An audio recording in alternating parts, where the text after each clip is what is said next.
What is up, people? This is me, Spec Proof Football 24, coming back with another vid. Washington Redskins beat the Eagles 27-20. The Eagles had multiple opportunities to score in the game, and they did not take advantage. Instead, they kept scoring fucking 3 points every time they got up to the red zone. It was actually making me a lot mad. 3rd and 5, they're gonna run the ball not once but twice. Doug Pearson making some very questionable play calls, but the most questionable one of all throughout the entire game was Halapuli Vaitai being in the game, or Vadi, whatever it is. Look, Big V. It doesn't matter. That's the most questionable move of the game, was having him in the game. He got absolutely destroyed by Ryan Kerrigan this game. And it makes a lot of people in Philadelphia question if he is really ready to take that step to be the right guard. I mean, the right tackle that everybody thinks he should be over Lane Johnson right now, which is clearly obvious he isn't. But it looks like the drop off is enormous as of right now after that game. And the next game coming up is against the Minnesota Vikings. So what everybody thinks as of right now is that Alan Barber should be the right tackle, and Steven Wisniewski should be the left guard for this upcoming game. But it seems like Doug Peterson isn't really trying to listen to the fans now, is he? So with that being said, this game was like basically Big V was the biggest liability throughout the whole game. It was because of him that Carson Wentz could not get an easy flow going. He couldn't do anything throughout the entire first half, mainly because that second quarter that the Redskins held the ball longer than they did. But that first quarter summed up the total of what was gonna happen this game, and it was exactly that. Um, Big V was getting killed all game long by Ryan Kerrigan. I think he got 3 to 4 sacks this game. That showed you exactly what happens when you got a asshole such as Lane Johnson who wants to take PEDs and hurt the team. Now I've said this throughout Bleeding Green Nation. I said, yeah, I mean like he doesn't deserve to be here because this is exactly what's gonna happen. I mean, like, you're talking about don't cut Lane Johnson. This is a prime example of what happened when he's not even here, and that's just from him taking PEDs and stuff. So you might as well go out and get another tackle that can at least try to put up a better job than he can. I mean, let's be honest. I mean, everybody talking about Lane Johnson being one of the best right tackles. As far as I'm concerned, Lane Johnson's like an above average at best right tackle. There's no word of him being like an elite right tackle. Not really. Not really. I never even hear that word at all from anyone talking about Lane Johnson is a great right tackle, needs to be in a elite discussion for right tackles. What? I mean, like, at the end of the day, this is how I see it. At the end of the day, you need to go out and just get a new tackle because this is the thing. Even with Lane Johnson here, it's nearly a guarantee at this point that he's going to get in trouble again for this PED bullshit. And then when he's out for the entire year, then what? You're going to have to get rid of him. I want him going right now, but this is just proving the exact example of what happens when he's not even here. So it's going to be inevitable when he takes that third PED. He's going to get suspended for the entire year. Then what? It's not going to matter either way. So if I'm the Philadelphia Eagles in this 2017 draft, I would look forward to getting another right tackle. Get one that can take over. Because you can't trust Lane Johnson to stay away from these PEDs. You can't. So I'm finished talking about Lane Johnson. I'm not. I'm finished talking about the Eagles' offense actually for this game, but for the Eagles' defense, they did not do good at all. I mean, I was getting flashbacks to what happened in 2012 with that wide nine defense. I thought Jim Schwartz knew what he was doing with that wide nine defense. Instead, it felt like I was seeing it on third down. I mean, on first downs every time. Every time when we did the wide nine, we're going to get run on, and that's exactly what happened. Redskins get the ball to Matt Jones, who looked like a fucking elite running back today, thanks to the Philadelphia Eagles. Shitty tackle all around from the defense. Wide nine bullshit. I'm like, yo, you just can't do it, man. Can't. Then now that the best player of the game really came from Malcolm Jenkins, but after that he wasn't that good. He caused an interception and took the ball all the way back for a touchdown. I mean, yeah, like there was that and all, but other than that, I mean, the best player of the game, in my opinion, would probably have to be Jalen Mills. And everybody's not happy with Jalen Mills right now because of him showboating after every play. Granted, I don't like it either because, you up against Deshaun Jackson and you got burned twice, one which could have been for a touchdown. But this the thing. He played better than nearly everybody on that defense. I mean, he played better than Jordan Hicks, who had a shitty game. He played better than Michael Kendricks, who needed to be gone, ASA motherfucking P. He played better than Nolan Carroll. Nolan Carroll, he might have to go too. So, and not just him, Ron Brooks. I mean, like, so it looks like cornerback has to be on our list for what we need to go after in this 2017 draft. That's why I'm already looking at corners as we speak.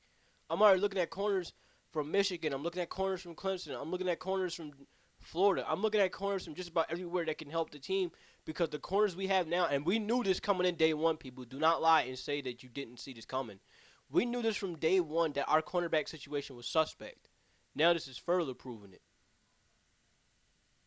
But now all of a sudden it seems like our linebacker position with Michael Kendricks, who you think would be doing at least a little bit more better, he's suspect. He needs to go. Ever since he got that contract, he has been terrible.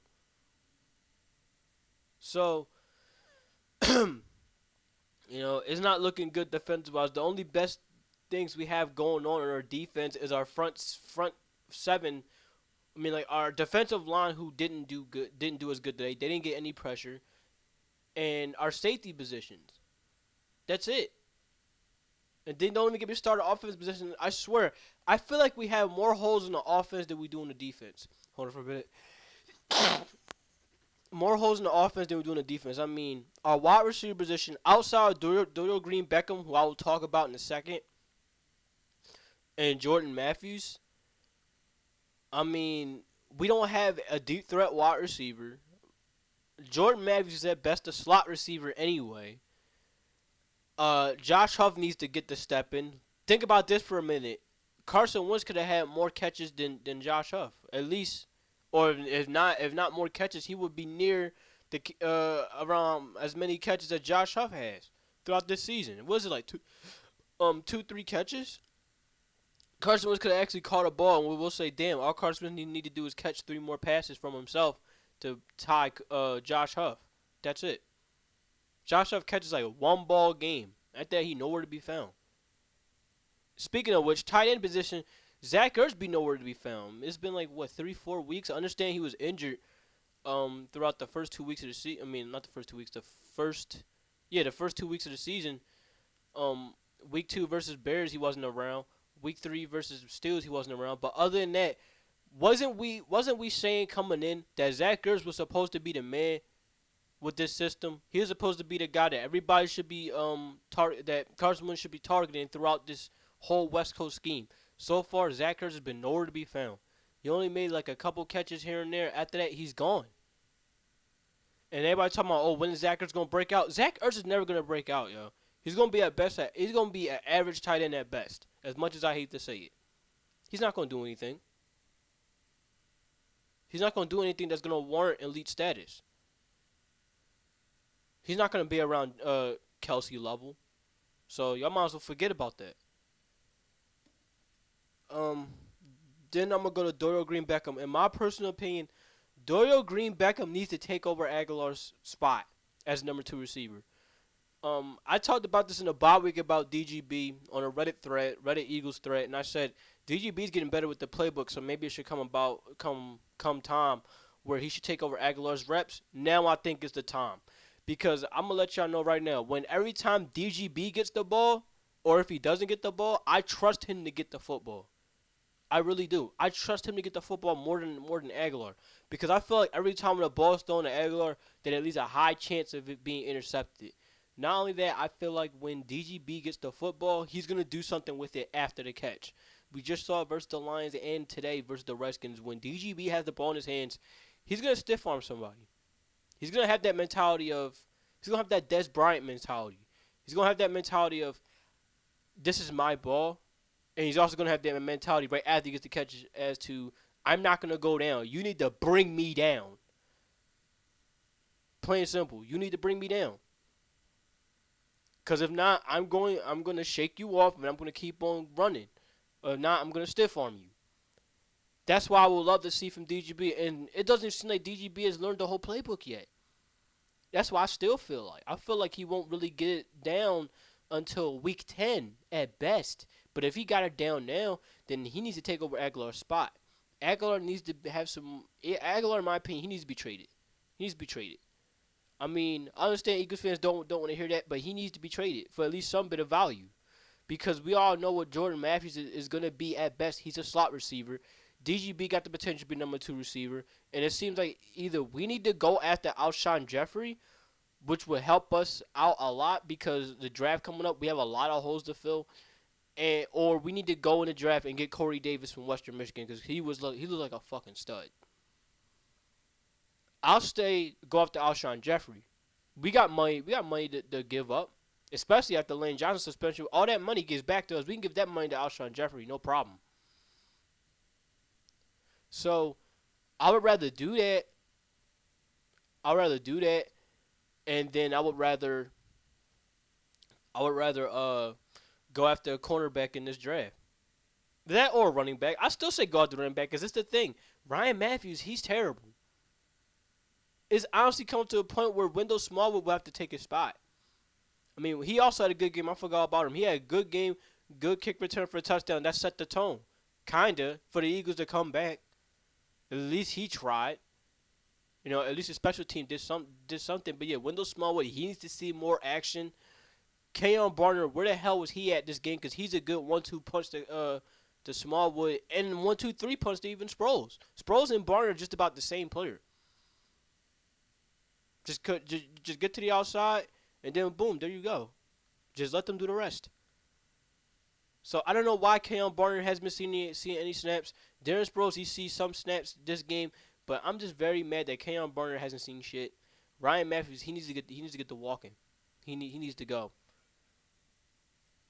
I mean, who would have thought that I would say Wendell Smallwood needs to take over? If anything, Wendell Smallwood, he might actually end up being good, and I didn't even see it coming.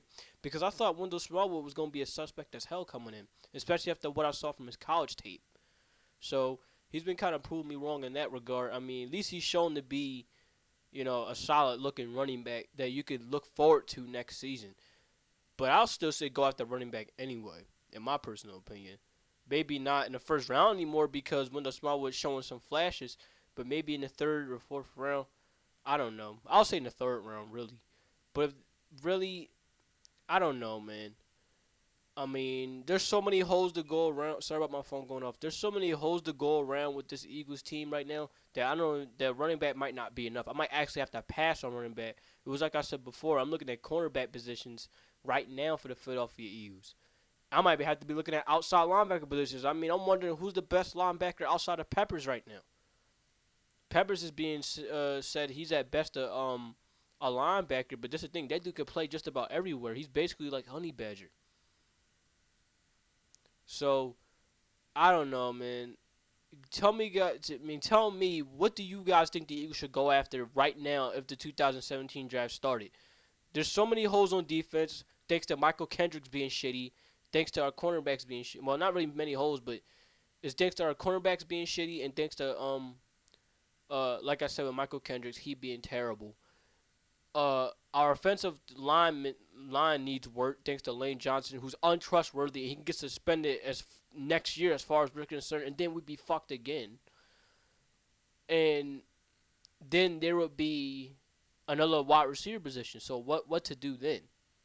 Now, I did say we need a deep threat wide receiver. We can probably get those somewhere around the 4th round if there's anyone fast enough, 4th or 5th round. And hopefully they work out. But right now, with how this Philadelphia Eagles team is playing, it's not looking good. It's not. So I'll catch you guys later. And all I know is just that game up versus the Vikings. The Vikings, they're going to want to come in. And they're going to want to come in undefeated again. That's what they want. They want to come in this Eagles game undefeated, and they want to walk home undefeated. Later, people.